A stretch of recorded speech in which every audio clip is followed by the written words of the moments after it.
Hey guys, and welcome to a showdown featuring the legendary Froggy up against Wargitstein as the Dawi march out to the Bay of Corsairs Island to face the mighty hordes of Norsca. Should be a pretty damn fun game, and that's mainly due to this pretty crazy playstyle from the forces of the Dwarfs. So let's hop in here and have a quick little look at the build. So, with this huge vanguard position from the Dawi, with Bugman Rangers dotted along the front lines, supported by some units of miners as well, coming in with those blasting charges, and a little secondary line as well of more Rangers into the sunset, as well as Ulfar Raiders, the Regiment of Renowned one, who do come in with a pretty useful ability here, which is marked by Ulfar himself. Minus 30 armor, 22% missile resistance, and 24 missile parry is actually really useful and will help Quarrelers and Rangers punch way above their weight, coming up against units like Wulfric and the like.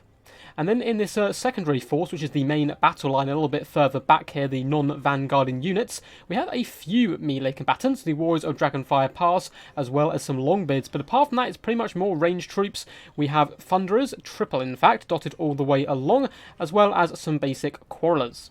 In the back lines, we do have the Dragonback Slayers, Regiment of Renowned Slayers, as well as a basic unit as well. And leading this mighty force of the Dawi here today is indeed a basic Arse Lord, coming in completely naked. Well, I mean, still rocking 120 armor, but naked as far as items are concerned. He's incredibly cheap and durable indeed. So really fun build here. It's going to be interesting to see how it does indeed play out in almost 2 waves of Dawi assault here. Now for the forces of Norsca, we do have a ton of Marauder Horsemen with throwing axes, decent AP all round and relatively fast, can nip into the back line, so quite like that pick. And for the main battle line, it is cheap and cheerful Marauders, including the Regiment of Renowned version.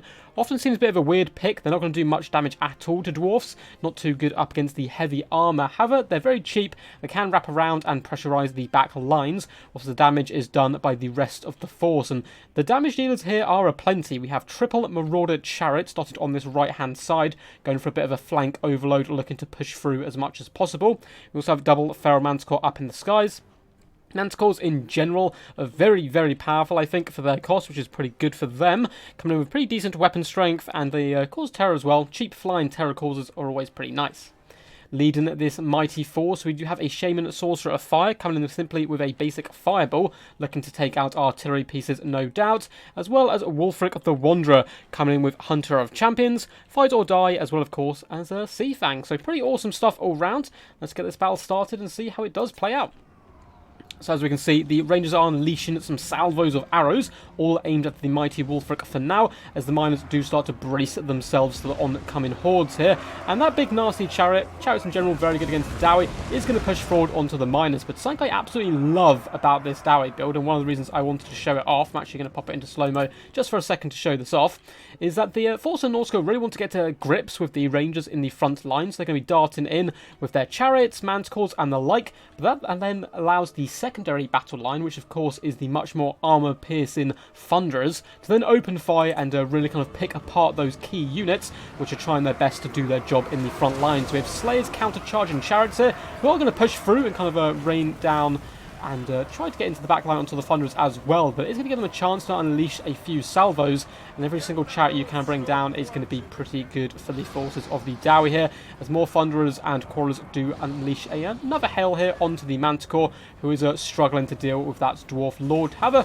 Marauders are starting to push into the back lines, and this is where the second phase of the Dawi battle always comes in. They always start very strong with their massive damage output, and it looks like Wulfric did actually get caught here, no doubt marked by Ulfar, and then pounded down by Thunderers and Rangers alike. And Dwarves tend to start very strong like this, and then everything gets very messy indeed. You can see the back line is now pretty filthy in the form of a ton of naked Marauders, or filthy Marauders, darting around all the back line, running over Quarrelers and Thunderers alike. Although there still are some Slayers here, they're again picked upon by some Horsemen, which is kind of the worst case scenario for them.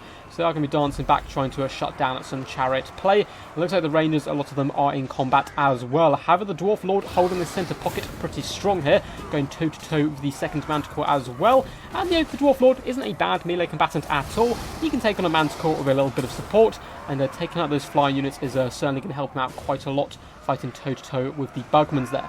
Looks like some of the miners in the front line have started to break a little bit and pull back. But that's no worries, the secondary battle line has now engaged. Longbeard's going quite happily toe-to-toe with the Icehorn Marauders.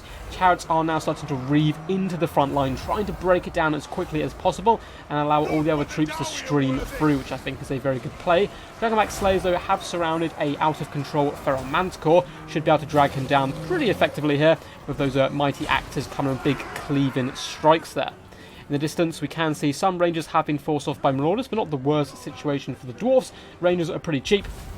They're not the Bugman variety, so they can just kind of pull those units apart where possible.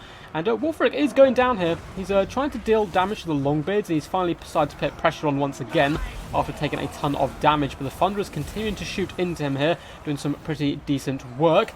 And the Dwarf Lord as well is quite happily picking apart Horsemen. And the Norscan forces really starting to struggle now. They are in the back lines, but not doing enough damage quickly enough.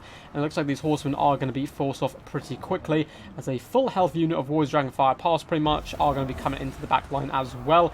See, the Marauder pressure does indeed start to buckle, which is going to open up the firing lanes once again for these Quarrelers and Thunderers to shoot in and home down on Wulfric, who has popped Fight or Die, and is going to be slowly walking towards the back line here. Norsca's doing a good job forcing in the Marauder Horsemen, trying to shut down these units, and in comes Wulfric as well, but he's getting pretty danger low. Down to just 2,700 health isn't too good for him, especially with that Dwarf Lord starting to trundle over. Marauder Chariots getting incredibly beat up now, not doing a bad job though. They are on top of Thunderers at this point. It looks like some Rangers have returned, and a big fat fireball is going to cleave through a few of those units. Up to 86 kills is certainly no joke, but the Dragonback Slayers do start to beeline towards Wulfric here. Looks like Marauder Chariots are actually struggling in combat. They're kind of staying a little bit too long and being focused down. Marauders and Marauder Chariots all boxed up on one unit here isn't going to be going too well for them, as all far Raiders do focus them down. Looks like Wulfric as well is starting to rout here. A mixture of long-range firepower and a stoic Dwarf Lord is going to chase him from the battle, and it looks like the force of Norsca are indeed going to give up. They have a little bit of a second wind coming over on this side, perhaps a little bit early, but as you can see, Chariots are being forced off, and there's not too much they can do. The game was probably a little bit past them at this point, as the entire left flank was secured by the Dawi, and it looks like Wulfric would simply be going down there, as he can't juke when he is running away. So very well played to both of these guys, to Froggy and Wargitstein. Massive shout out to Froggy sending this one in via my Discord. I believe it's secretly a move. I can't actually remember who sent this one in to me. It was a week or so ago, so apologies if I have that wrong. But either way, very well played. Hope you guys enjoyed this really interesting dwarf tactic. If you did, feel free to give the video a big old thumbs up and subscribe to the channel for more Total War Warhammer content. Hopefully the audio and stuff was all good for you guys. Unfortunately, I'm a little bit under the weather, so hopefully my voice isn't too low or any of that bad stuff. Well, yeah, pretty damn interesting game all round. I like the cheap Dwarf Lord. He basically costs you peanuts, and he's just not going to die very quickly because he has so much armor. It's a real stoic force to be reckoned with all round. Now, when I kind of teach new players the game, or I'm speaking to new players in the game who tend to normally come from campaign, that's how most people get into the multiplayer style of play, is that they tend to go far too heavily with ranged units. So I always try and get people to kind of cut down on their ranged units, but this is a fantastic argument against completely what I preach, but it is also very hard to pull off. As you can see, we have 1, 2, 3, 4, 5, 6 units, I suppose 7 if you count the Lord, trying to protect this huge sway of units. We have, what, 6, 7, 8, 9, 10, 11 range units, which is pretty impractical to defend. You know, how on earth am I going to defend all these units? Especially up against someone like Norsca, who's fantastic at rapping. We have so many chariots, marauders, horse masters, flying units, and all that crazy stuff. And one way to do that is with that nice little vanguard approach. The Norscans simply could not ignore it. It was doing massive damage to Wulfric straight out of the gate, and it was being a big pain, so they hammered all of their troops trying to break that front wave, and whilst they did that, the Thunderers pounded down those key targets. They did massive damage straight from the rip, and yes, the Norscans then managed to force their way through, realising their mistake, and start to shut down the Thunderers a little bit better, but by that time they'd already taken kind of too many losses and were slowly dragged through the mud there. But still very well played to the Norscans, huge kills across the board on a lot of their units. Just I think the Chariots once or twice kind of getting stuck in engagements they didn't really want to be in, same with the Manticores, so it's a bit harder to control them. Of course they do rampage and then end up, you know, surrounded by the Lord or Slayers, and they do slowly get dragged down. And guys, if you'd like to see your replays up on the channel, feel free to send them to me via my Discord. There's a link to that and other ways to support the channel in the description down below. Till next time, guys, peace, peace. And as always, stay awesome.